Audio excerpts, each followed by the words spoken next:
ne sais pas si vous avez remarqué, mais depuis quelques mois maintenant, acheter une voiture neuve ne se fait plus en fonction uniquement de son prix, de son modèle ou de sa couleur, mais également en fonction d'un bonus-malus écologique qui s'applique à tout achat de voiture neuve. Pourquoi? Le principe est simple, taxer ceux qui achètent des voitures plus polluantes et récompenser ceux qui en achètent de plus propres. Cela a pour objectif de réduire les émissions de CO2, un gaz responsable de l'effet de serre. Mais cela n'est pas sans conséquence sur le marché automobile. Acheter une voiture émettant moins de 130 grammes de CO2 par kilomètre vous permet d'économiser 200 € sur le prix de vente. Et cela peut aller jusqu'à 1000 € d'économie pour les voitures émettant moins de 100 grammes de CO2 par kilomètre parcouru. Ce bonus se chiffre même à 5000 € pour les voitures électriques.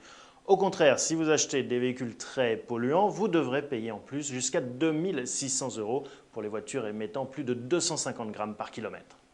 Et les conséquences n'ont pas tardé à se faire sentir sur le marché. Les constructeurs français constatent en effet une hausse des ventes de 50% des véhicules les plus propres. A contrario, les ventes de 4x4, de monospace ou de berlines de luxe ont baissé, elles, de 10%.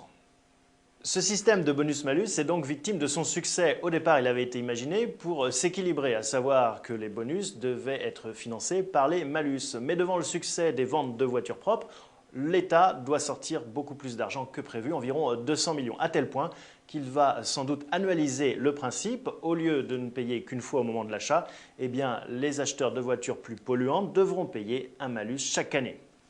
Autre conséquence un petit peu imprévue, ce système de bonus finalement incite les gens à acheter davantage de voitures, même si elles sont moins polluantes. Ce qui fait qu'au total, les émissions de CO2 pourraient non pas être réduites, mais augmenter, car le parc automobile continue, lui, de progresser. Moralité, si vous voulez vraiment rouler écolo, achetez-vous un vélo.